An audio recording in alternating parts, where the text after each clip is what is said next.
Hoje nós nos reunimos para juntos celebrarmos a Sexta-feira Santa, a paixão de nosso Senhor Jesus Cristo. E acompanhando o relato da paixão, a liturgia nos permite ver passo a passo todo o caminho, toda a via sacra, todo o itinerário que nosso Senhor Jesus Cristo percorreu, tudo isso para a nossa salvação. Veja que ali estavam várias categorias de pessoas. Por um lado, aqueles que acusavam Jesus, sem saber qual o motivo, o que ele fez.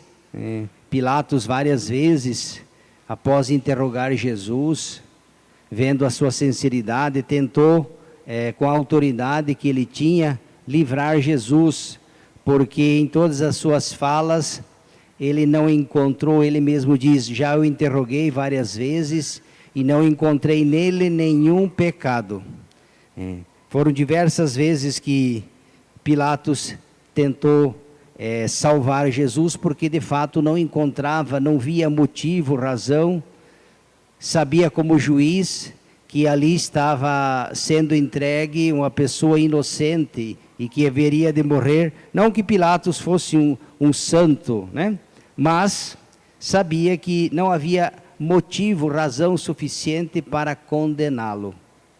Mas a multidão, e aqui a gente pode até entender, ainda não tendo uma experiência de Deus, ainda não tendo acolhido Jesus na sua vida.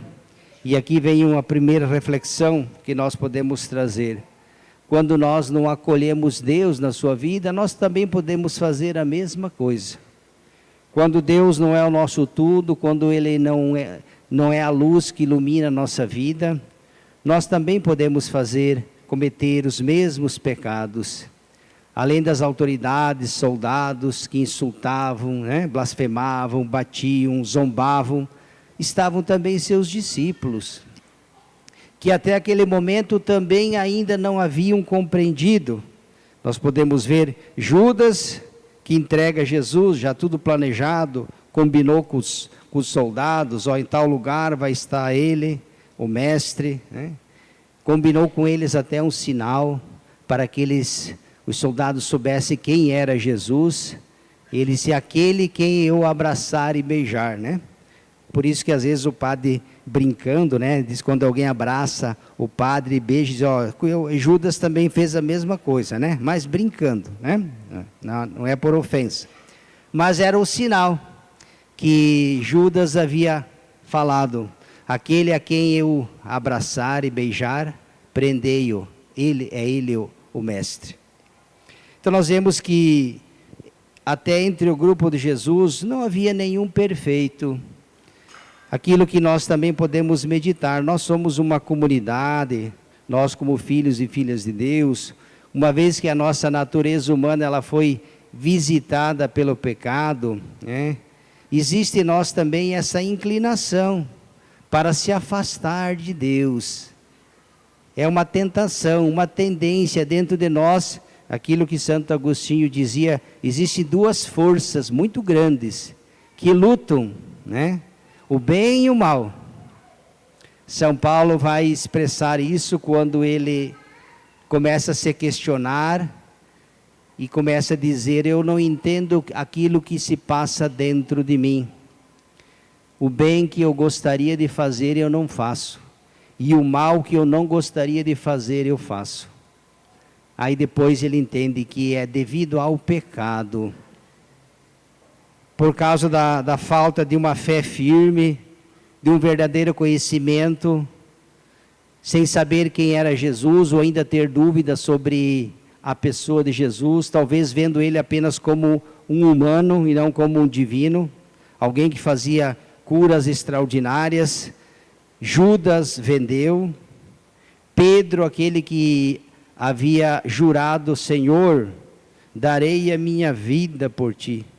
mesmo que todos te abandonem, talvez no momento de euforia, Mesmo que todos te abandonem, eu não te abandonarei. Se preciso for, darei a minha vida por ti. E Jesus diz: Pedro, Pedro, darás a tua vida por mim? O galo não cantará antes que tenha me negado 3 vezes. E no relato da paixão é descrito esse momento, né?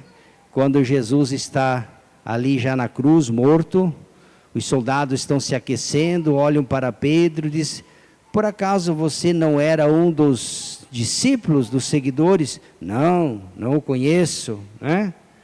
Uma segunda vez, negou, uma terceira vez, e na terceira vez que ele nega, o galo imediatamente canta, e ele lembra aquilo que Jesus disse: o galo não cantará sem que antes me tenha negado 3 vezes.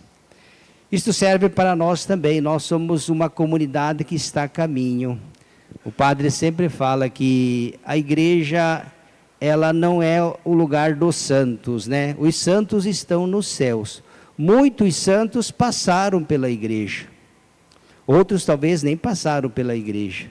Se santificaram pelo martírio, pelo amor, pela entrega, né? Mas também muitos santos saíram de dentro da igreja. Então nós temos que ver a comunidade, enquanto filhos e filhas de Deus, nós somos membros de uma igreja que é santa, mas também que é pecadora. Não é uma contradição. Nós fazemos parte de uma igreja que é santa, mas que ao mesmo tempo é pecadora. Ela é santa porque ela nasce do querer e da vontade de Deus. Ela é santa porque ela é conduzida pelo Espírito Santo. É o Espírito Santo de Deus quem conduz a igreja. Então ela é santa. Ela é santa porque ela está alicerçada no sangue dos mártires, porque ela foi edificada, desejada, querida e constituída por nosso Senhor Jesus Cristo, e Ele garante, né? Ele mesmo disse que as portas do inferno jamais prevalecerão contra a sua igreja. Por isso que ela é santa. E a gente nunca pode esquecer. Quando nós falamos da santidade da igreja, alguém diz: sim, mas a igreja é pecadora e está cheia de pecadores. É verdade também. Também é verdade. A primeira nota da igreja é que ela é santa. E o padre falou por que ela é santa. Mas ela é pecadora. E também nós sabemos por que ela é pecadora. Ela é pecadora porque ela é composta de pessoas. Por mim, que vos falo, todos nós. Todos nós somos pecadores. Portanto, santa e pecadora. Mas é uma igreja pecadora que está a caminho da santidade. Por isso que a igreja sempre falou: na igreja, com a igreja, nunca fora dela e nunca sem ela, com o seu magistério, com a sua palavra, que é a palavra de Deus, com os sacramentos que Jesus instituiu, nós rumamos para a santidade. Por isso que a igreja, ela nos santifica. Daí a importância de nós estarmos inseridos na igreja. Que bom hoje ver a igreja, né? Todas as igrejas, tenho certeza, né? O padre conhece bem a arquidiocese, mas penso que em qualquer lugar do Brasil onde tem igreja, nesses dias, ontem, hoje, né? O povo vai em grande número. Que bom a gente ver que mesmo no mundo mergulhado no pecado, na indiferença, até com as coisas de Deus, ainda tem um pequeno número de pessoas que ainda tem o coração aberto para Deus. Nós vimos no relato da paixão que nos mostra que o caminho que leva para Deus, ele passa pelas provações. Jesus, ao sofrer tudo o que ele sofreu, foi humilhado. Veja, ele é Deus. Mesmo se fazendo homem, não perdeu a sua natureza divina. Verdadeiro Deus e verdadeiro homem.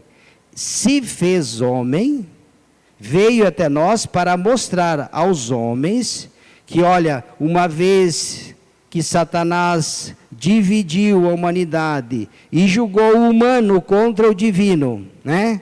A criatura e o Criador, a nossa natureza, ela vai ser sempre tentada.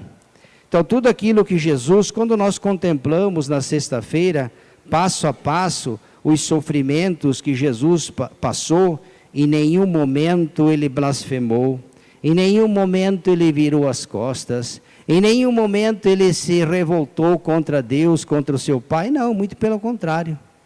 Ele assumiu a cruz, sendo inocente, assumiu as nossas dores, nossos pecados, tudo isso para nos dizer o quê? Para nos mostrar que o caminho que leva à salvação, ele passa pela provação, ele passa pelo Calvário, que nós também seremos tentados, que nós passaremos por provas, que nós passaremos por dificuldades, né? Que nós seremos tentados, e a maior tentação é afastar. O inimigo, ele faz de tudo para nos afastar de Deus, com as ideologias que estão no mundo, criando deuses, né? O mundo está cheio de deuses. Vivemos na era dos seguidores, né? Os influencers digitais, né? Que tem milhões de seguidores. Quantas pessoas que deixam de seguir a Cristo, de seguir o seu ensinamento e seguem os homens. Lembra aquela passagem que Jesus disse: maldito o homem que confia no próprio homem. Bendito o homem que confia em Deus. Quantas pessoas hoje que deixaram Deus de escanteio de lado para seguir as modas, o modismo, a ideologia, né? E deixaram Deus de lado. Maldito o homem que deposita no homem a sua confiança, enquanto seu coração se afasta de Deus. Bendito o homem cuja sua esperança é Deus, que deposita nele a sua esperança, que deposita nele a sua confiança. Então, que esta Semana Santa, de uma maneira especial, essa sagrada liturgia, né, essa celebração da palavra, vendo o relato de Jesus, mergulhando na sua paixão, percorrendo também, acompanhando a liturgia, que seja um incentivo para nós a não desanimarmos. Muitas vezes nós também somos tentados, quando a dor nos visita, a doença, talvez às vezes até um desentendimento, uma mágoa, um ressentimento, alguma coisa que não dá certo no trabalho, na família, na igreja, na pastoral A, B, C. É ali que o demônio nos tenta. E ele, como é muito astuto, ele diz assim: olha, você está vendo? Nossa, você serviu aquela paróquia há tantos anos e olha o que fizeram contigo. Ele é astuto. Você merecia ser mais bem tratado. E já coloca uma dúvida dentro do nosso coração. E diz: pois é, sabe que é verdade mesmo? Eu não merecia isso. E com isso ele vai trabalhando. Ele é muito astuto, ele fará de tudo para nos afastar de Deus. Olhemos para o exemplo de Jesus. Insultado, caluniado, injuriado. Até Pilatos diz: você não responde nada? Veja quantas coisas estão te acusando. Jesus permanecia em silêncio. Aí diz: olha, não sabe que eu tenho autoridade para fazer isso, para fazer aquilo? Jesus disse: você não teria nenhuma autoridade se ela não te fosse dada. Ou seja, a autoridade, às vezes nós vemos pessoas que se impõem por causa da sua autoridade, usa a autoridade, o poder, o prestígio, a fama para prejudicar os outros. Em vez de usar o poder e a autoridade que tem, o prestígio, para fazer o bem, usa para o mal. Como fizeram os grandes, os reis, imperadores, os Pilatos, os Césares da vida, né? Que eram os soberanos, os deuses, e que usavam do poder, da força, para castigar o povo, para fazer o mal, para matar, né? Então que o Senhor nos fortaleça, nos dê ânimo e esperança. Estamos vivendo o jubileu da esperança. Não vamos confiar nas coisas do mundo. Nós precisamos viver no mundo, amar o mundo, cuidar da natureza, como o Papa Francisco nos fala, nos lembra, até porque tudo que existe é obra de Deus.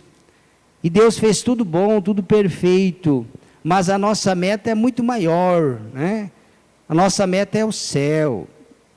Enquanto nós estamos no mundo, como diz nosso arcebispo, Dom José Mário, enquanto nós vivemos no mundo, o mundo é um treinamento para nós um dia entrarmos no céu. A nossa vida nesse mundo, seja ela 50, 80, 100 anos, não sei quanto, ela deveria ser um treinamento, né?